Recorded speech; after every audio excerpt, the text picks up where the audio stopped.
I was driving for Costco a few years back. It was around this time of year, late November, when the nights felt darker than usual, with a crisp chill that seemed to seep into your bones no matter how high you cranked the heat. We were deep into the holiday season rush, and extra shipments of toys were a constant requirement. The cheerful frenzy of Christmas was felt everywhere, malls stuffed with shoppers, radio stations blaring repetitive carols, even truckers like me felt the weight of festive urgency. On that particular night, a rural Kentucky location urgently needed to restock their oversized Spider-Man dolls. They knew I had a reputation for being fast, reliable, and willing to take the late shifts when no one else wanted them. The dispatcher called me around midnight, and before long, my truck was loaded and I was on the 265, heading toward one of the most isolated stops on my usual routes. It was well past 2 a.m. when I first noticed something felt off. That eerie feeling, the kind that starts as a tingle at the base of your spine, creeping its way up until it prickles the skin on the back of your neck. The highway stretched ahead in an unbroken ribbon of black, the occasional reflector flashing back at me like tiny, disinterested eyes. I'd driven this route more times than I could count, but this time, it felt different. The air inside the cab seemed heavier, oppressive, like the weight of something unseen had settled over me. It wasn't fear, not exactly, but a gnawing unease that made my fingers tighten on the wheel, knuckles pale in the dim glow of the dashboard. I wasn't one to scare easily. Years of trucking had inured me to the loneliness of the open road, the strange shadows cast by moonlight, the occasional odd hitchhiker story whispered over coffee at truck stops. I'd driven through blizzards that blinded me, past carcasses of deer dragged across lonely stretches of road, through forests so thick the trees felt like silent sentinels leaning in too close. But this was different. There was no logical reason for the way my heart had started to beat just a little faster, or for the way the muscles in my shoulders tensed as though bracing for something. I told myself I was being ridiculous, just another trucker battling the mind games that come with sleep deprivation and solitude. Still, I reached into the cup holder and fished out a couple of Nodos, popping them into my mouth and washing them down with the bitter dregs of coffee from my thermos. The pills hit my system quickly, a sharp jolt of artificial energy that cleared the fog from my mind but did little to settle the growing unease. I adjusted my mirrors out of habit, glancing into them more often than I needed to, though I didn't know what I was expecting to see. The road behind me was just as empty as the one ahead, nothing but darkness stretching endlessly in both directions. The hum of the engine was steady, a comforting reminder of the machinery under my control. For a while, it seemed enough. The rhythm of the tires against the asphalt, the low rumble of the heater, the faint vibration in the seat, all of it worked together to drown out the nagging discomfort in the back of my mind. I kept my eyes fixed on the faint glow of the headlights cutting through the darkness, focusing on the task at hand, mile after mile slipping away beneath me. Yet, no matter how much I tried to focus, that feeling lingered. The kind of feeling you get when someone's watching you, though you're certain you're alone. It clung to me, subtle but insistent, making my pulse quicken every time the road seemed to stretch just a little too far into the unknown. The radio, usually my companion on long nights like these, stayed off. I hadn't bothered to turn it on earlier, and now the idea of filling the silence with static or chatter felt wrong somehow, like it would invite something I wasn't ready to face. The thought made no sense, but I didn't question it. I glanced at the clock. The glowing numbers on the dashboard read 2:35. The minutes seemed to drag, each one stretching longer than the last, as if the night itself was resisting the pull of dawn. Out of habit, I checked the weather app on my phone, hoping for a distraction, but the screen offered no answers. No rain, no storms, no fog. Clear skies for miles. And yet, as I turned my attention back to the road, I noticed something that made my stomach tighten. The stars were gone. Where just minutes ago the faint, glittering light of constellations had kept the night from feeling truly empty. Now there was nothing but blackness overhead. It was as if the sky had closed itself off, sealing me inside some vast, suffocating void. My palms were slick on the wheel, and I wiped them on my jeans, forcing a breath through clenched teeth. I told myself it was nothing, just a trick of the mind, a momentary lapse in logic brought on by fatigue. I'd been through worse, driven through weather so brutal it felt apocalyptic, once even narrowly avoiding a tornado that tore across the plains behind me. But the silence tonight was worse than any howling wind. It pressed in from all sides, broken only by the rhythmic thunk of the tires hitting seams in the pavement. Even that seemed louder than usual, like the road itself was protesting my presence. The headlights illuminated the lines on the asphalt, bright and clean, but beyond that, there was nothing. Just an endless, consuming black that felt more alive with every passing mile. It wasn't long before I started to notice shapes in the darkness, not real shapes, just tricks of light and shadow that danced at the edge of my vision. A tree twisted into something grotesque. A fence post that seemed to move when I wasn't looking. None of it was real, I told myself. Just my tired brain conjuring ghosts where there were none. And yet, I couldn't shake the sense that something was out there, hidden just beyond the reach of my high beams, watching and waiting. The tension in my chest grew tighter, and I tried to laugh it off, a weak, breathless sound that didn't even convince me. I leaned forward in my seat, squinting into the distance as if somehow, the closer I got to the horizon, the safer I'd feel. But the road kept stretching on, each mile identical to the last, like I was driving in a loop with no exit.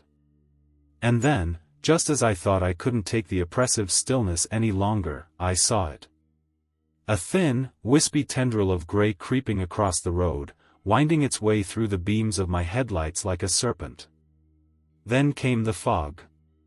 It rolled in slowly at first, thin tendrils of vapor curling lazily along the edges of the road, clinging to the shoulder like it had no intention of going further. It was subtle, almost gentle, like the fog had been lying in wait, creeping in on quiet feet so as not to disturb the stillness of the night. I thought nothing of it, fog wasn't unusual out here. I'd driven through plenty of misty nights, especially in the colder months, when the air carried a certain weight to it. But something about this felt different, even in those initial moments. It wasn't just the way it moved, but the way it seemed to grow, to thicken as I watched, spreading across the road like a living thing testing its boundaries. Within minutes, the change was undeniable. The wisps had coalesced into a dense, impenetrable wall of gray, swallowing the road ahead and behind in one swift motion. I flicked on my high beams, expecting to carve through the haze, but instead, the light bounced back at me in a blinding glare, illuminating nothing but an infinite swirl of shifting mist. It wasn't just thick, it was unnatural. The kind of fog that didn't merely obscure but consumed, as if it were devouring the world beyond my headlights. The faint outlines of trees and guardrails vanished completely, leaving me isolated, suspended in an endless void of churning gray. I slowed the truck to a crawl, the tires rolling hesitantly over the asphalt, my eyes straining to find even the faintest hint of the road ahead. Every familiar landmark was gone, erased by the suffocating haze. The fog wasn't just around me, it was on me. I could feel it seeping into the cab, not physically but in some intangible, bone-deep way. The heater, which had been humming steadily just moments ago, now seemed weak against the chill creeping up my spine. The silence outside grew oppressive, the kind of silence that pressed into your ears and made you acutely aware of your own breathing, your own heartbeat. I turned off the high beams, hoping the low beams would cut through the mist better, but it made no difference. The fog absorbed everything, swallowing light and sound alike. My grip on the wheel tightened as I leaned forward, peering through the windshield as if sheer willpower could penetrate the swirling abyss. I flicked my hazards on, not that it mattered, there wasn't another vehicle in sight, and the eerie thought crossed my mind that I might be the only soul on this stretch of road. I parked on the shoulder, cutting the engine and settling into silence. There wasn't a single car on the road, not even the faintest glimmer of headlights to hint that another soul might be out there, navigating the same surreal void I found myself in. The vast emptiness of the highway stretched endlessly in both directions, swallowed by the fog until it felt like I was the last person left in existence. The silence was absolute, pressing against my ears like a physical weight. Even the hum of distant life, the faint whistle of wind through trees, the murmur of nocturnal creatures, the subtle hum of the planet itself, was gone. It was as if the fog had absorbed everything, leaving behind a vacuum of sound and presence. Inside the cab, the isolation felt suffocating. The occasional creak of the truck as it settled into stillness and the soft tick of the cooling engine were the only reminders that time hadn't completely frozen. Yet even those sounds felt muted, hollow, like echoes of a world that had already moved on without me. I stared through the windshield into the swirling gray, waiting for something, anything, to happen. My breath fogged up the glass in uneven patches, but I made no move to wipe it away. It was better than seeing the impenetrable nothingness beyond. The air felt wrong, though I couldn't explain why. There was no wind, no chill, no reason for the small shiver that crawled down my spine. I rubbed my hands together, more out of habit than cold, trying to shake the sense that something unseen was pressing down on me, lurking just beyond the edges of my perception. My gut tightened, a dull, primal warning that gnawed at the edges of my thoughts. I dismissed it with a nervous chuckle, though the sound died quickly in the oppressive stillness. It was just fog, I told myself, just weather. Nothing to be afraid of. But the lie didn't stick. The longer I sat there, the harder it was to convince myself. There was a weight to the fog, an almost sentient quality that made it feel less like a natural phenomenon and more like an intruder. It moved in ways that defied explanation, swirling lazily in some places while remaining eerily still in others. Shadows seemed to flicker within it, faint and fleeting, though there was nothing there to cast them. My eyes darted from one indistinct shape to another, searching for some anchor of familiarity, but the haze offered no comfort, no answers. I tightened my grip on the wheel, my palms slick with sweat despite the cool air. My mind raced through 1,000 possibilities, each more absurd than the last. A chemical spill? Some bizarre atmospheric anomaly? A hallucination brought on by exhaustion? None of it made sense, but the alternatives, the ones my logical mind refused to entertain, were worse. I glanced at my phone, hoping for a distraction, but the screen stared back at me blankly, the signal bars mocking me with their absence. The CB radio was silent too, the usual crackle of static replaced by an unnatural stillness. I leaned back in my seat, forcing a deep breath, though it felt shallow in my chest. My fingers drummed nervously on the steering wheel, each tap echoing louder than it should have in the quiet cab. The minutes dragged on like hours, the stillness stretching thin my already frayed nerves. Every instinct told me to start the truck and keep moving, to get as far away from this unnatural fog as possible. Yet something deeper, a primal, ancient fear buried in my bones, held me in place, as though crossing some unseen threshold would awaken something I wasn't meant to disturb. Then came the silence.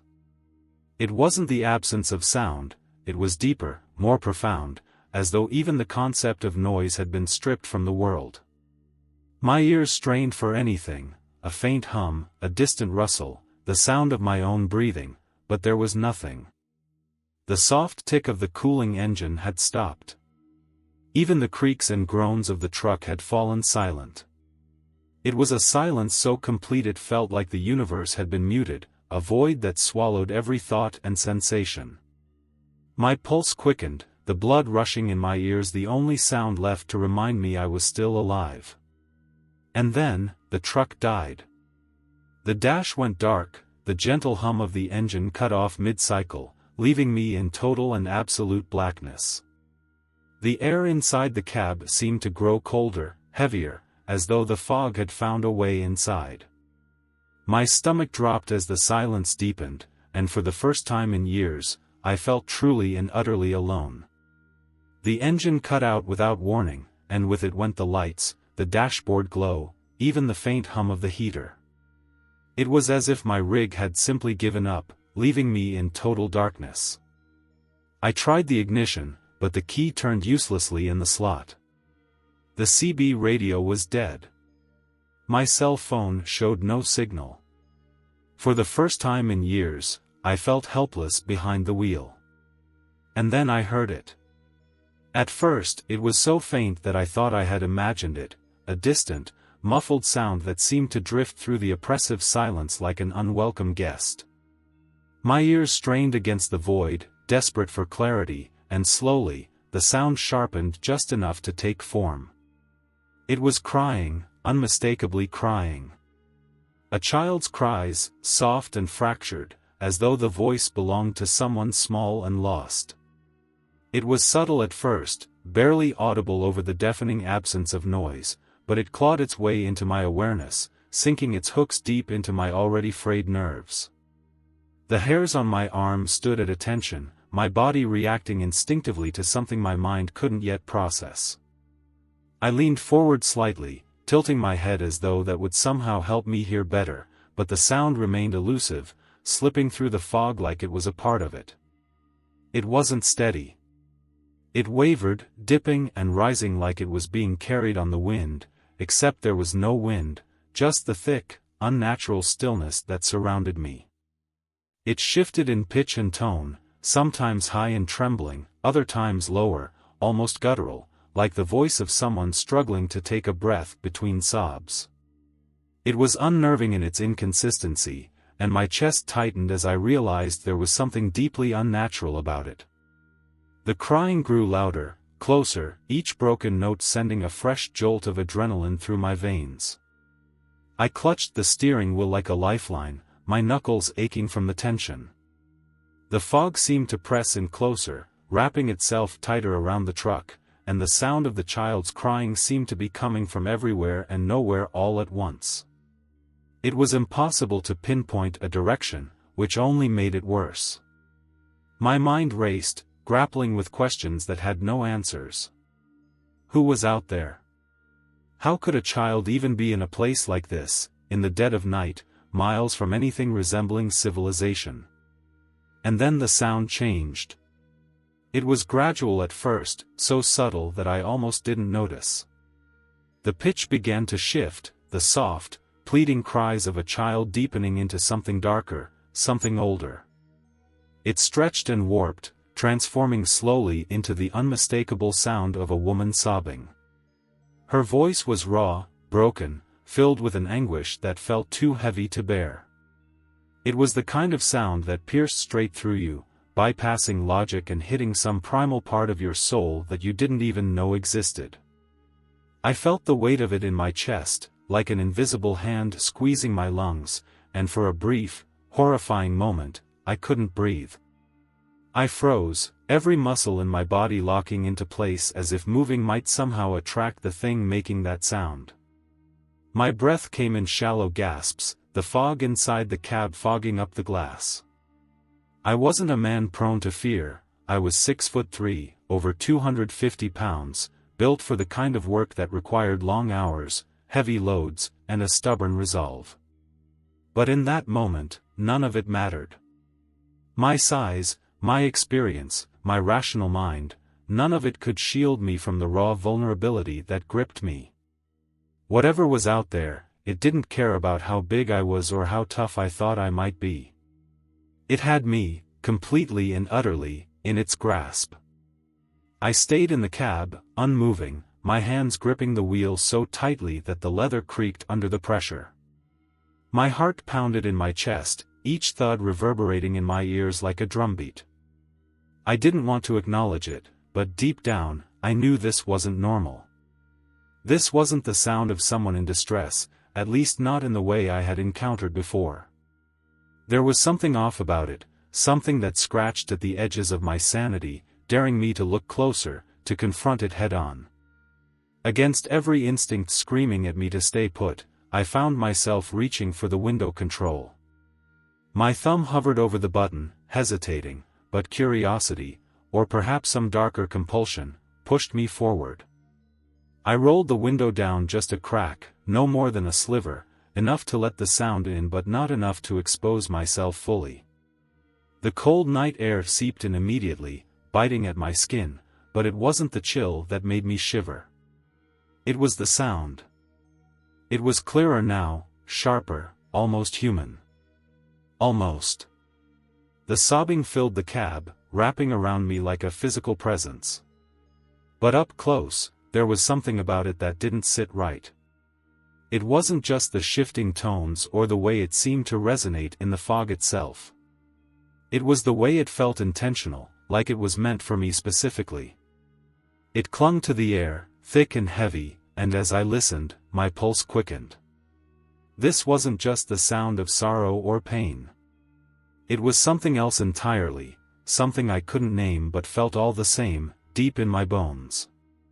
I should have rolled the window back up, sealed myself off from whatever was out there. But I didn't. I couldn't. Hello? I called, the single word escaping my lips with far less confidence than I had intended. My voice hung in the air, thin and frail, swallowed almost immediately by the dense fog. It sounded hollow, warped even, like it didn't belong to me anymore. The weight of the silence that followed was almost unbearable, pressing down on me with an intensity that made my chest tighten. The fog seemed to close in further, a suffocating wall of gray that left me straining to see beyond the cab of my truck. My pulse quickened as I waited for some kind of response, anything to break the oppressive stillness. "Does anyone need help?" I called again, louder this time, though the words caught slightly in my throat. My breath fogged up the glass as I leaned forward instinctively, as if proximity to the window would help bridge the chasm between me and whatever, or whoever, was out there. The sound of my own voice seemed foreign in this space, too sharp and brittle, like it didn't belong in the eerie quiet that had reclaimed the night. And then, it stopped. The crying, raw, haunting, almost human, cut off so suddenly that it was as though the world itself had hit pause. The silence that followed wasn't just a return to the stillness from before. No, this was heavier, darker, a silence that carried weight and intent. It was the kind of silence that suffocated, that made the tiny noises around you, your breath, your heartbeat, the creak of the seat, feel deafening by comparison. My entire body tensed, every muscle locked in place as I strained to listen, my ears searching desperately for any clue of what might happen next. The seconds dragged on like hours, each one stretching longer than the last. My skin prickled with the kind of unease that went beyond fear. This was instinct, primal and undeniable, screaming at me to stay still, to not make a sound, to not even breathe. I stared into the fog, my eyes darting from one indistinct swirl to the next, searching for movement, for form, for anything that could explain the sudden, unnatural shift in the atmosphere. But there was nothing. Just the swirling gray, alive in its stillness, and the maddening weight of silence. And then came the laughter. It started low, almost imperceptible, a faint vibration that seemed to rise from the depths of the fog itself. At first, I wasn't even sure I'd heard it, my mind scrambling to process the sound as it grew louder, sharper, more defined. It wasn't a laugh meant to express joy or amusement. No, this was something else entirely. It was jagged and cruel, a mocking echo that twisted and warped as it filled the space around me. It didn't seem to come from any one direction, it was everywhere and nowhere all at once, surrounding me, invading the cab, crawling into my ears like a parasite. The sound was wrong in a way that defied explanation, as though it didn't belong to a single voice but to many, overlapping and intertwining in a chaotic chorus of malice. It wasn't human, or if it had been once, it wasn't anymore. It shifted in tone and texture, high and shrill one moment, low and guttural the next, as though it were testing its limits, trying on different forms to see which one unsettled me most. And it worked. The laughter didn't just echo in the air, it felt like it was inside me, reverberating through my chest, shaking loose every fragment of courage I had left. My hands gripped the wheel so tightly that my knuckles turned white, my nails digging into the leather. My breath came in shallow gasps, each one trembling with a fear I hadn't felt since I was a child. I wanted to speak, to shout, to demand that whatever was out there show itself, but the words refused to come. My throat was dry, my tongue heavy, as if the laughter had stolen my ability to respond, to fight back. All I could do was sit there, frozen, as the sound grew louder and louder, filling every corner of my mind until I thought it might drive me mad. The fog seemed to pulse with the rhythm of the laughter, each swirl and shift synchronizing with the cruel, mocking cadence. It felt alive now, sentient, a malevolent force that had been waiting for this moment to reveal itself. My heart pounded in my chest, each beat echoing like a drum, and for a brief, terrifying second, I thought it might stop altogether. The laughter wasn't just sound anymore, it was a presence, tangible and overwhelming, pressing against me, wrapping itself around me like a cold, suffocating embrace. I pressed my back against the seat, trying to will myself invisible. My eyes darted around the cab, desperate for some sign of normalcy, but the fog pressed against the windows like a living thing, thick and impenetrable. I couldn't see a damn thing beyond the glass. The laughter grew deafening, reverberating in my skull, an unnatural cacophony that seemed to come from everywhere and nowhere all at once. My chest tightened, and I could feel the walls of panic closing in. And then, just as abruptly as it had started, the laughter stopped. The silence that followed was even more unnerving. It felt heavy, loaded with something unspoken. My truck sputtered to life, the engine roaring back to life on its own. The dashboard lights flickered on, and the fog began to thin, retreating like a tide going out. Within moments, it was gone, leaving nothing but clear road and empty night. I didn't wait to question it. My hands fumbled as I slammed the truck into gear, the shuddering vibration of the engine barely registering over the roar of blood in my ears. The tires screeched against the asphalt as I tore out of there, the truck lurching forward with a ferocity that matched my panic. The fog clung to the edges of the road, reluctant to let me go, its tendrils trailing after me like ghostly hands reaching out to pull me back. I gritted my teeth and kept my foot pressed firmly on the gas, the speedometer climbing faster than it had any right to on a stretch of road like this. The cab rattled with the force of my acceleration, every bump and crack in the pavement magnified by the desperate urgency of my escape. My hands were trembling so violently that the steering wheel felt foreign under my grip, slick with the sweat that now drenched my palms. The headlights cut through the lingering wisps of fog, illuminating a narrow tunnel of asphalt that seemed to stretch on endlessly. The dark, featureless void on either side of the road felt alive, a presence that loomed just out of reach, watching, waiting. Every shadow cast by the bouncing beams of light seemed to move, flicker, or shift, as though the fog wasn't done with me yet. I couldn't shake the sensation that something was following me, keeping pace with the truck just beyond the edge of the darkness.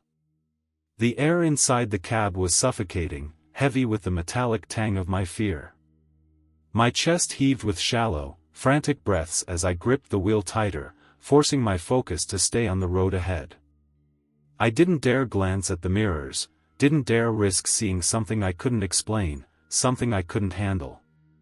The truck roared forward, the engine straining against my relentless push, but I didn't let up. I couldn't. It felt like the only thing keeping me tethered to reality was the blur of asphalt beneath the tires, the rhythmic thrum of the engine, the fleeting hope that I might soon find safety. Finally, after what felt like an eternity, the faint, glowing sign of a truck stop pierced the darkness ahead. Relief surged through me, a momentary flicker of hope that broke through the suffocating dread. My knuckles ached as I loosened my death grip on the wheel, my foot easing off the gas just enough to guide the truck into the parking lot. The tires crunched against gravel as I pulled into a space as close to the building as possible, the truck shuddering to a halt. I barely managed to throw it into park before I flung the door open and stumbled out, my legs weak and unsteady beneath me. The harsh glare of the truck stop's fluorescent lights burned my eyes, but it was a welcome pain, a reminder that I was back in the world of the living, that I had escaped whatever unnatural force had been waiting for me on that lonely stretch of road. My boots echoed against the concrete as I hurried inside, each step feeling like it might collapse beneath the weight of my terror. The truck stop was eerily quiet, the kind of stillness that felt unnatural even in the dead of night. I didn't stop to take in my surroundings, didn't pause to see if anyone else was there. My only thought was to get to the restroom, to find some small corner of light and normalcy where I could catch my breath.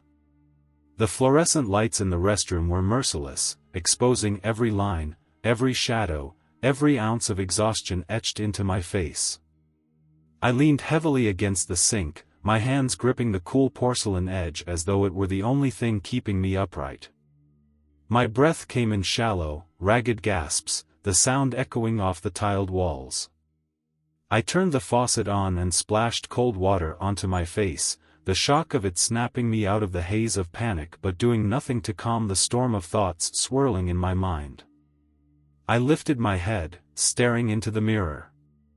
The face looking back at me was almost unrecognizable, pale, gaunt, eyes wide and bloodshot, pupils dilated with lingering fear. My lips were pressed into a thin line, my jaw clenched so tightly it ached. My reflection felt wrong somehow, as though it didn't belong to me anymore, as though the fear had taken something vital from me and left a hollow shell in its place. I gripped the sink tighter, my knuckles white against the ceramic, and whispered hoarsely, "Did that really just happen?" The word sounded hollow, unconvincing, even to me. No matter how many times I repeated the question, no matter how desperately I tried to anchor myself in the familiarity of the bathroom's harsh light and sterile tiles, I couldn't shake the feeling that it wasn't over. The silence outside the restroom wasn't comforting, it was oppressive, pregnant with the weight of something unseen. My mind raced with half-formed thoughts, fragmented images of the fog, the laughter, the unnatural stillness that had swallowed the world just moments ago. I turned the faucet off and wiped my face with a trembling hand, forcing myself to take a deep breath. But even as I tried to steady myself, I couldn't ignore the gnawing sensation that lingered in the back of my mind. Something out there had been watching me, something that wasn't finished. The restroom's bright lights offered no solace, no protection, only the illusion of safety in a place that felt far too empty. The sensation of being watched hadn't left me, it clung to my skin like the memory of the fog, heavy and suffocating. I couldn't shake the feeling that whatever I had escaped was still out there, waiting for the moment I let my guard down.